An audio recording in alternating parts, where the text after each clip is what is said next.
오늘은 5월 15일 스승의 날이면서 또 교사 축복의 날로 지키는 주일입니다. 여러분, 스승의 날 노래, 스승의 은혜를 아십니까? 끝까지 부를 수 있습니까? 이렇게 시작이 되죠. 스승의 은혜는 하늘 같아서 우러러 볼수록 높아만 지네.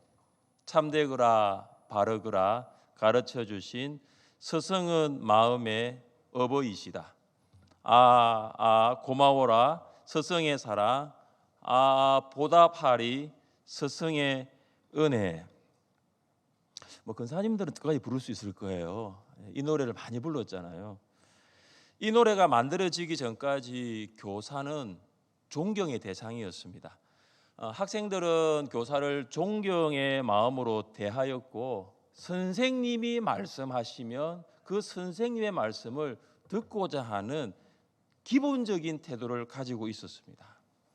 정말로 노래 가사처럼 학생들은 스승을 아버지로 생각하였고, 그 스승의 사랑에 고마워하였으며 스승의 은혜에 보답하고자 하였습니다. 그런데 요즘 학생들은 선생님을 존경하고 있을까요? 한 고등학교 1학년 수업 시간에 일어난 일이라고 합니다. 한 학생이 수업을 듣지 않고 수업을 방해하자 선생님이 이 학생에게 복도에 나가 있으라고 말했습니다. 그런데 학생이 복도에 있는 창문을 통해서 선생님을 향해 웃고 장난을 치고 있었습니다. 그래서 선생님이 학생에게 선생님의 행동이 웃기니? 라고 묻자 이 학생이 이렇게 대답합니다. 선생님 싸가지가 없어요. 선생님한테 한 학생의 이야기죠. 선생님이 너 도대체 뭐라고 했어? 라고 물으니 학생이 계속해서 욕을 하면서 책을 선생님을 향해서 탁 던져버렸어요. 선생님 얼굴에 맞아가지고 인중이 2cm 정도가 찢어져 버렸습니다. 병원에 입원하였습니다. 요즘 학생들은 선생님의 말을 듣고자 하는 태도가 없습니다. 기본이 안 되어 있어 보이는 것입니다. 그런데 학생보다 더한 사람이 있습니다. 학부모입니다. 실제로 일어난 일입니다. 한 초등학교에서 학생의 아버지로부터 학교 폭력이 있다라는 신고를 받고 학교폭력위원회를 열었습니다. 그러나 혐의가 없으므로 종결되었습니다. 그러자 이 학생 아버지가 담임 교사에게 매일 20차례 전화하고 문자를 보냈습니다. 문자의 내용이 이것이었습니다. 너 몇 살이야? 너 죽여버려. 아버지가 자기 아이 선생님한테 보낸 문자 메시지입니다. 교실을 찾아오기까지 했습니다. 이런 예의 없는, 이런 기본이 되어 있지 않는 행동을 하는 부모를 보는 자녀, 무엇을 배울 수 있겠습니까? 자녀가 분명히 잘못했습니다. 그러면 부모가 자녀를 나무래야지 왜 부모가 자녀의 교사를 나무랍니까? 인권을 강조하다 보니 하늘처럼 우러러 높아만 지는 이 교권을 이야기했던 과거는 땅바닥에 떨어진 지 벌써 오래되었습니다.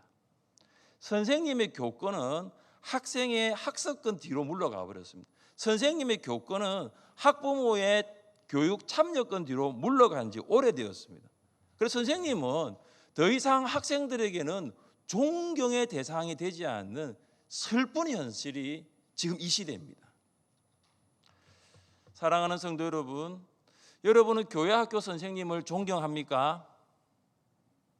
교회 학교 선생님은 학교 선생님보다 더 존경을 받아야 합니다.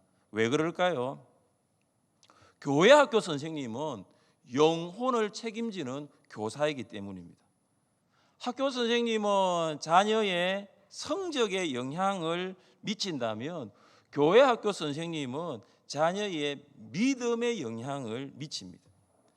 자녀의 진학과 취업이 성적에 달려 있다면 자녀의 영혼의 구원은 믿음에 달려 있는 것입니다. 이 시대의 부모는 세상적인 세계관과 물질 만능주의에 집착하다 보니 믿음에 별 관심이 없습니다. 오직 성적이에요. 믿음보다 성적에 더 많은 관심을 가지고 있습니다. 그래서 대부분의 부모는 교회 학교 선생님보다 학교 선생님을 더 존경합니다. 사랑하는 성도 여러분, 교회 학교 선생님을 존경하시기를 바랍니다. 교회 학교 선생님에게 존경하는 마음을 표현해 주시기를 바랍니다. 교회 학교 선생님은 무보수입니다. 교회 학교 선생님은 명예직이 아니라 봉사직입니다. 여러분의 자녀들과 손주들을 가르친다고 하여 그 수고에 상응하는 보수를 받는 것이 아닙니다. 오늘은 교사 축복주일입니다. 교사를 축복하는 날입니다. 교회학교 선생님들을 마음껏 축복해 주시기 바랍니다. 자, 교회학교 선생님들 한번 손을 한번 들어 주십시오. 교회학교 선생님들 높이 손 들어 높이. 자, 우리 성도님들 한번 보십시오. 교회학교 선생님들 보십시오. 네, 보십시오. 제가 제 마음 같아서는 여기다 스티커 하나 딱 붙여가지고 나는 교회학교 선생님입니다. 이걸 제가 하고 싶었어요. 그래서 각 부서에서 스티커를 만들어 붙이든지 해가지고 오늘 이 스티커를 당당하게 붙이고 다니십시오. 그리고 성도님들 너무 우리 아이들 가르친다고 수고가 많습니다. 우리 할아버지 할머니 우리 어르신들은 우리 손주들 가르친다고 선생님 너무 수고가 많습니다. 카페 하나에서 제가 커피 한 잔 사드리겠습니다. 교회 학교 선생님들을 존경한다면 그 존경하는 마음을 표현하는 오늘 주일이 되었으면 참 좋겠습니다. 교회 학교 선생님들의 대부분은 어린 시절 주일학교 선생님으로부터 사랑을 받았기에 교사를 하는 경우가 참 많다고 합니다. 그 선생님을 통해서 사랑을 받았기 때문에 그 사랑의 빚을 갚는다는 심정으로 아이들을 사랑하고 현재 교회 학교 교사로 봉사하는 것입니다. 그러니까 사랑이 아니면 할 수 없는 봉사가 교회 학교 교사입니다. 주일 아침 일찍 일어나 준비하여 오전 9시 지금 이 시간 일부 예배를 드립니다. 그리고 교회 학교 교사로서 봉사를 합니다. 오후에는 백 성경 활동반 교사로서 봉사합니다. 사실 백 성경 활동반 교사들도 오후 예배를 드리고 싶어요. 근데 왜 못 드립니까? 여러분의 자녀들을 가르치기 위해서입니다. 그래서 오후 예배 마치는 시간까지 봉사를 하는 것입니다. 그래서 교회 학교 선생님들을 존경하시고 그 마음을 좀 표현해 주십시오. 사랑하는 교사 여러분, 교회 학교 선생님과 학교 선생님이 다른 점이 무엇일까요?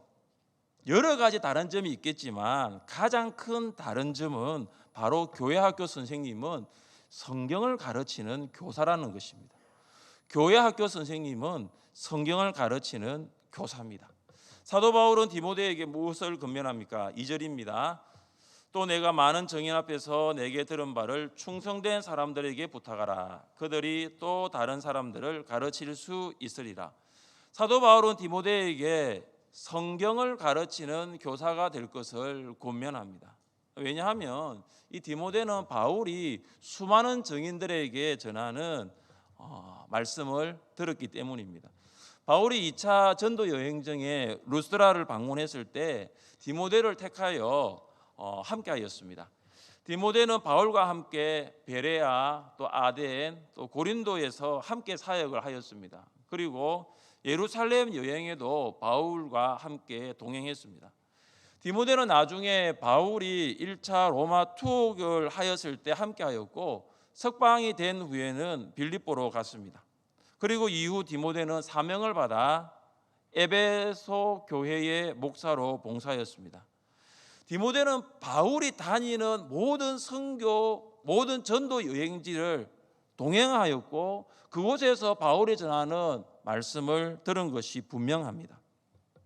이 말씀을 들었다라는 것은 이 말씀의 가르침을 받았다는 것과 동일합니다. 우리 말씀을 함께 읽어보겠습니다. 너는 그리스도 예수 안에 있는 믿음과 사랑으로서 내게 들은 바 바른 말을 본받아 지키고. 디모데는 바울로부터 말씀을 들었습니다. 말씀의 가르침을 받았습니다. 이 듣는 것은 이 가르침을 받는 것입니다. 그래서 그 들음은 가르침이라고 볼 수 있습니다. 듣는 것을 듣는 것으로만 생각하면 듣고 잊어버리기가 쉽습니다. 여러분 지금까지 정말로 많은 말씀을 들었을 것입니다. 여러분이 들었던 그 많은 말씀 중에 기억나는 말씀이 있습니까? 여러분이 들은 그 많은 말씀 중에 지금 기억하고 있는 말씀은 무엇입니까? 대부분 잊어버립니다. 왜냐하면 말씀을 듣는 것으로 생각할 뿐, 이 말씀을 내가 가르침을 받는다라는 생각을 하지 않기 때문에 말씀을 들을 때 듣고 잊어버리는 것입니다. 바울은 디모데에게 말씀을 가르쳤고 디모데는 바울로부터 그 말씀의 가르침을 받았습니다. 바울은 성경을 가르치는 교사이고 디모데는 성경을 배우는 학생입니다. 이런 관계를 잘 알고 있는 바울이 디모데에게 권면합니다. 내가 많은 정인 앞에서 내게 들은 바를 충성된 사람들에게 부탁하라. 바울이 디모데에게 강조하는 것은 성경의 가르침입니다. 디모데에게 성경을 가르친 교사인 바울이 이제 디모데에게 어떻게 강조하냐면, 디모데야, 성경을 가르치는 교사가 되어라, 이렇게 권면하고 있는 것입니다. 교회는 다양한 사람들이 모여서 여러 가지 사역을 복합적으로 만들어내는 공동체입니다. 우리 교회를 보더라도 그렇습니다. 수백 명의 사람이 모여서 예배, 교제, 양육과 훈련, 또 전도와 선교, 이 봉사와 같은 이 복합적인 사역을 하고 있습니다. 한 사람이 여러 가지 사역을 하기도 합니다. 반대로 한 사람이 한 사역도 하지 않기도 합니다. 오늘도 봉사자 추가 임명이 되었습니다. 여러분, 1인 1사역을 꼭 하시기를 바랍니다. 계속하여 봉사자 추가 임명이 되는 것은 어떤 것을 말합니까? 우리 교회 성도들이 사역하는 성도로 변화되어 가고 있다는 것을 말하고 있습니다. 사랑하는 성도 여러분, 여러 가지의 교회 사역들 가운데 가장 중요한 것이 있습니다. 물론 사람마다, 그리고 그 사람이 하는 사역마다 다를 수는 있습니다. 그러나 오늘 바울이 디모데에게 권면하는 내용을 본다면 교회에서 정말로 중요한 사역이 있는데, 그것은 뭐냐 하면 성경을 가르치는 것입니다. 성경을 가르치는 것은 중단 없이 계속되어야 합니다.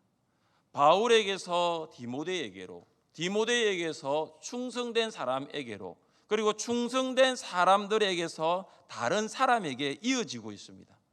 이것은 여러분에게서 다음 세대로, 그 다음 세대가 또 다음 세대에게 성경의 가르침은 계속되어야 한다는 것입니다. 사랑하는 교사 여러분, 다음 세대에게 성경을 가르치는 교사가 되어 주시기를 바랍니다. 교회 학교 선생님과 학교 선생님이 다른 점은 성경이에요. 성경을 가르치는 교사가 교회 학교 선생님입니다. 성경을 가르치는 교사가 교회 학교 교사의 정체성이에요. 교회 학교가 왜 존재합니까? 왜 교회 학교 안에 선생님이 존재합니까? 성경입니다. 성경을 가르치는 교사는 교회 학교 선생님뿐만 아니라 부모입니다. 교회 학교 선생님이 성경을 가르치는 시간, 예배와 활동을 제하면 얼마 될까요? 여러분이 성경을, 교회 학교 선생님이 반에서 아이들에게 성경을 가르치는 시간이 얼마 될까요? 30분 됩니까? 일주일은 168시간입니다. 168시간 중에 교회 학교가 다음 세대에게 성경을 가르치는 시간은 30분이에요. 사랑하는 부모 여러분, 여러분의 자녀가 30분 동안 배운 그 성경 말씀으로 일주일을 살 수 있다고 생각하십니까? 부모는 성경을 가르치는 교사입니다. 부모가 성경을 가르치는 교사가 되어야 합니다. 그러기 위해서는 성경의 가르침을 받아야 합니다. 부모가 먼저 성경을 배워야 합니다. 부모가 먼저 양육과 훈련을 받아야 합니다. 여러분은 자녀와 함께 성경을 가지고 30분 이상 대화를 나누어 보신 적이 있습니까? 자녀가 성경에 대하여 묻고 부모가 또 성경을 가지고 답하면서 정말로 성경을 가지고 대화를 나누어 보신 적이 언제입니까? 부모가 성경을 모르면 자녀에게 성경을 가르칠 수가 없습니다.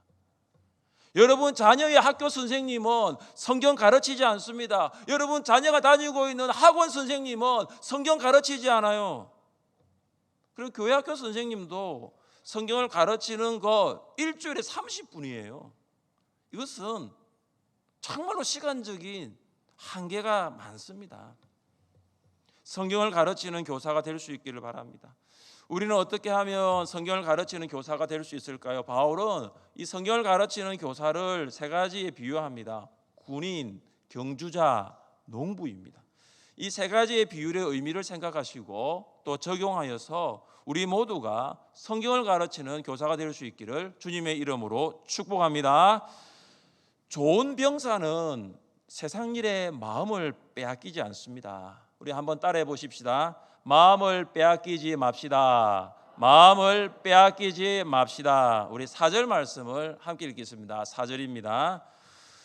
병사로 복무하는 자는 자기 생활에 얽매이는 자가 하나도 없나니 이는 병사로 모집한 자를 기쁘게 하려 함이라. 아멘. 왜 바울은 성경을 가르치는 교사를 병사에 비유하였을까요? 그리스도인의 삶이 영적 전쟁이기 때문입니다. 세상은 그리스도인을 대적하는 영적 세력입니다. 세상은 날마다 우리를 유혹합니다.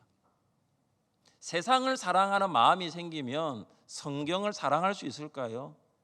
세상 일에 마음이 빼앗기면 자리에 앉아서 성경을 읽을 수 있을까요? 병사는 세상 일에는 관심이 없습니다. 오직 군인으로서의 그 사명에만 집중하는 거예요. 이처럼 예수 그리스도의 좋은 병사는 세상 일에 관심이 없습니다. 예수님이 기뻐하시는 일이 무엇인가? 그 예수님이 기뻐하시는 일에 집중하는 것입니다. 예수님이 기뻐하시는 일은 성경을 가르치는 것입니다. 왜 우리는 성경을 가르치는 교사가 되지 못합니까? 세상 일에 얽매여 살기 때문입니다. 세상 일에 집중하며 살기 때문입니다. 세상 일에 몰두하며 살기 때문입니다. 여러분, 세상 일에 집중하고 몰두하면 결코 성경을 가르치는 교사가 될 수 없습니다. 사랑하는 성도 여러분, 작년같이 올해도 보고 싶은 거 다 보고, 그리고 가고 싶은 거 다 가고, 하고 싶은 거 다 하면 성경을 읽을 수 있을까요? 세상 일에 집중하거나 세상 일에 몰두하면 전교인 일천 성경 통독의 주인공이 될 수 있을까요? 전교인 일천 성경 통독은 결코 쉬운 일이 아닙니다. 8개의 초원이 평균 125독을 할 때 전교인이 일천 성경 통독할 수 있습니다. 43개의 목장이 평균 23독을 할 때 일천 성경 통독에 도달할 수 있습니다. 한 개의 목장이 23독을 한다면 한 목장에 10명의 목원이 있다면 최소한 2독 이상을 해야 돼요. 그러니까 한 목원이 2독 이상을 해야 하늘샘 교회 전 교인이 일천 성경 통독을 할 수 있는 거예요. 한 목원이 2독을 한다면 최소한 6월까지는 1독을 해야 되는 거잖아요. 6월까지 1독을 해야 되면 지금은 신약 성경을 읽어야 되는 것입니다. 잘 이해되시죠?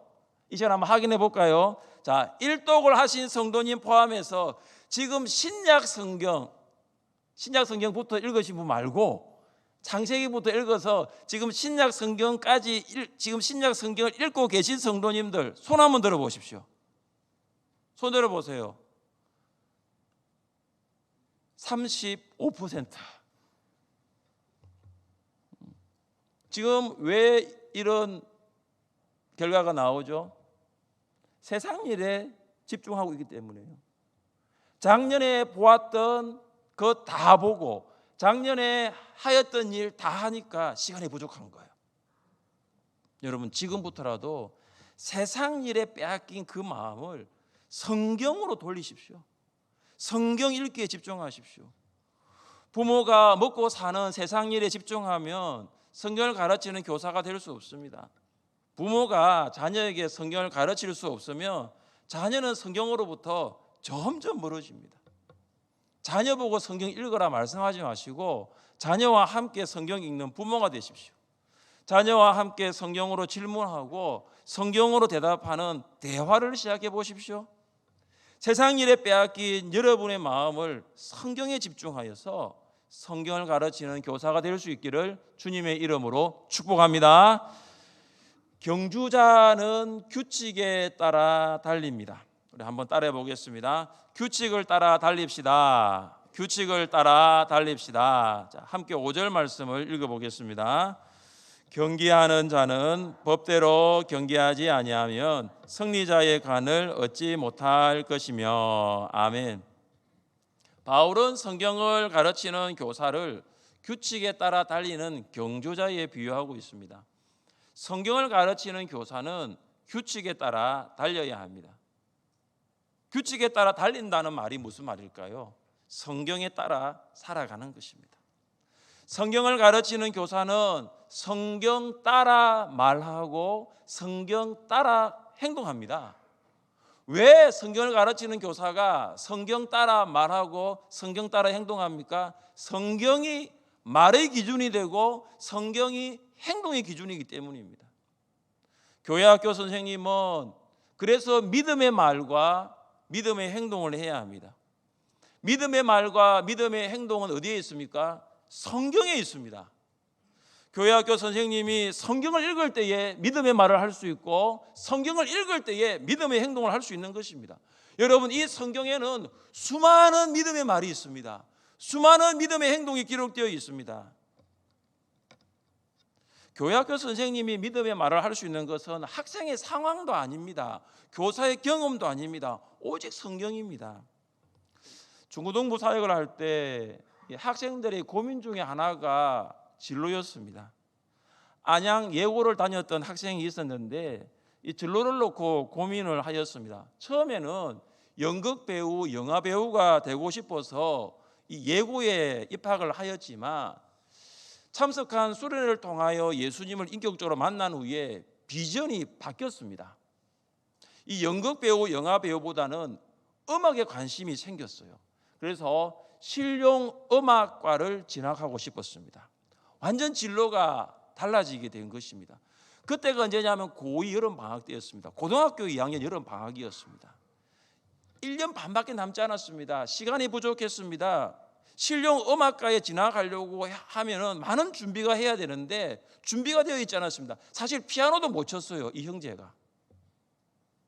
제가 그 학생에게 물었습니다. 너 왜 실용음악과에 가고 싶어? 거기에 진학하고 싶어 하니까 그 학생이 대답을 했습니다. 강도사님, 저는 음악을 통해서 하나님께 영광을 돌리고 싶어요. 이 비전에 대한 준비는 부족했지만 그 비전에 대한 목적은 정말로 확실했습니다. 제가 그 학생에게 들려줬던 말씀이 있습니다. 이 말씀입니다. 너희 안에서 행하시는 이는 하나님이시니 자기의 기쁘신 뜻을 위하여 너희에게 손을 두고 행하게 하시나니. 하나님께서 너희에게 비전을 주셨고 하나님께서 주신 그 비전, 그것을 이루기 위하여 지금 너 안에서 하나님 일하고 계셔. 아직 늦지 않았어. 지금부터 해도 돼. 지금부터 시작해도 할 수 있어. 왜냐? 하나님이 너에게 비전 주셨고 하나님은 너를 통해 역사하실 거야. 이 학생이 원하던 실용음악과에 진학했습니다. 당시 시인가 촌장의 하덕규 교수님으로부터 가르침을 받았고 대학 가요제에서 대상과 인기상을 수상하였습니다. 그리고 지금은 사회적 기업인 두팔로를 만들어서 이 사회적 기업을 통해서 음악으로 복음을 전하고 하나님께 영광을 돌리고 있습니다. 사랑하는 교사 여러분, 여러분의 학생들에게 믿음의 말을 하십시오. 그 학생의 지금 등급이 중요한 거 아니에요. 그 학생의 학교가 중요한 것이 아니에요. 그 학생의 가정이 중요한 것이 아니에요. 믿음의 말을 하고 믿음의 행동을 보여주십시오. 사랑하는 부모 여러분, 여러분은 여러분 자녀에게 믿음의 말을 하고 있습니까? 여러분 자녀에게 믿음의 행동을 보여주고 있습니까? 성경을 가르치는 교사는 성경대로 말합니다. 그리고 성경대로 행동합니다. 여러분에게 그런 믿음이 없다면 다시 성경을 읽으세요. 성경 속에 나와 있는 믿음의 말씀, 성경 속에 나타난 많은 믿음의 행동들, 기적들을 보십시오. 최선을 다하는 농부가 열매를 맺습니다. 우리 한번 따라해 보겠습니다. 최선을 다합시다. 최선을 다합시다. 우리 6절 말씀을 함께 읽겠습니다. 수고하는 농부가 곡식을 먼저 받는 것이 마땅하니라. 아멘. 수고하지 않으면 열매 없습니다. 수고하지 않으면 열매 얻을 수 없습니다. 열매를 얻기 위하여 농부는 씨를 뿌립니다. 열매를 얻기 위해 농부는 물을 줍니다. 열매를 얻기 위하여 농부는 풀을 뽑습니다. 수고 없이 얻어지는 열매가 없기 때문입니다. 여러분, 화분에 상추를 심어 보셨습니까? 상추를 심어야 상추를 얻을 수 있고 깻잎을 심어야 깻잎 얻을 수 있습니다. 텃밭에 배추를 심어 보셨습니까? 텃밭에 배추를 심어야 배추를 얻을 수 있고 주말 농장에 물을 심어야 물을 얻을 수 있는 거 아닙니까? 수고 없이 얻어지는 열매는 없습니다. 성경을 가르치는 교사는 최선을 다해야 됩니다. 밭에 심어 놓은 채소도 농부의 최선이 없으면 밭은 온갖 잡초로 무성할 것입니다. 그 채소는 벌레로 가득할 것입니다. 농부는 잡초를 뽑아주고 물을 주고 가꾸어야 합니다. 농부는 밭에서 시간을 보내어야 합니다. 그런데 농부는 밭은 뒤로 하고 저 바다 가서 물고기 잡고 있으면 지금 그 밭이 어떻게 됩니까? 농부가 있어야 할 곳은 바다가 아니에요. 밭입니다. 이처럼 교회 학교 교사는 성경 공부에 최선을 다해야 됩니다. 교회 학교 교사는 성경 공부를 위해 시간을 보내어야 합니다. 여러분이 성경 공부에 보낸 시간만큼 여러분의 학생들은 영적으로 성장할 것입니다. 교사의 성경 공부와 학생의 영적 성장은 정비례합니다. 사랑하는 교사 여러분, 30분의 주일 반별 모임을 위해서 얼마의 시간을 보내고 있습니까? 혹시 오늘 아침에 일어나서 공과를 준비하지는 않으셨나요? 아니면 예배 시간 교육자의 설교를 들으면서 공과를 준비하고 있지는 않습니까? 월요일부터 공과를 읽고 월요일부터 이번 주일날 우리 아이들에게 무엇을 가르칠까 준비하십니까? 학생들이 영적으로 성장하지 않는 것은 간식이 부족해서가 아닙니다. 선물이 기호에 맞지 않아서도 아니에요. 프로그램이 재미가 없어서도 아니에요. 학생들이 영적으로 성장하지 않는 이유는 교사가 성경을 가르치지 않기 때문입니다. 사랑하는 목자 여러분, 여러분은 목장 모임에서 함께 나눌 목장 나눔지를 위하여, 이게 목장 나눔지죠, 얼마의 시간을 보내고 있습니까? 정말로 주일 설교를 들을 때에 집중하여 듣고 있습니까? 목장 나눔지에 있는 질문과 우리 목원들의 영적 상태를 비교해 가면서 내가 목장에서 이 질문을 어떻게 이야기할까? 보니까 목사님 질문은 굉장히 어려운데 우리 목원들은 이 문제를 알 수 있는 수준이 아니야. 그러면 내가 이것을 어떻게 좀 쉽게 풀어서 우리 목원들에게 나눌 수 있을까? 고민해 보신 적 있습니까? 목원들에게 영적 불량식품을 먹이지 마십시오. 세속적인 세계관으로 점철된 세상적인 이야기는 영적 불량식품이에요. 들을 때는 재미있을지 몰라도 결코 목원들의 영적의 성장에 도움되지 않습니다. 개인적인 사생활에 대한 소문이나 험담 말하는 가십거리도 영적 불량식품입니다. 검증되지 않는 유튜브 영상은 영혼을 병들게 하는 영적 불량식품입니다. 목자 여러분, 최선을 다하여 목장 나눔지를 준비하고 목원들에게 영혼의 만찬을 제공하십시오. 목원들이 목장 모임을 통하여 그들의 영혼이 배부름을 느낄 수 있도록, 그들의 영혼이 배부름을 느끼고 집으로 돌아갈 수 있도록 최선을 다해 보십시오. 목장에서 나누는 말씀을 통하여 목원들이 마음의 평안을 얻고 성경을 통하여 여기에 답이 있었군요. 바로 이것이 답이네요. 그 해답을 발견하는 기쁨을 누리도록 최선을 다해 보십시오. 사랑하는 부모 여러분, 여러분은 자녀들에게 생명의 말씀인 성경을 먹이기 위하여 최선을 다하고 있습니까? 자녀들의 육적 건강을 위해서는 맛집을 검색하고 인터넷에서 레시피를 보고 그 레시피에 따라서 요리를 합니다. 그러나 자녀의 영적 건강을 위해서는 영혼의 맛집을 검색해 본 적이 있으세요?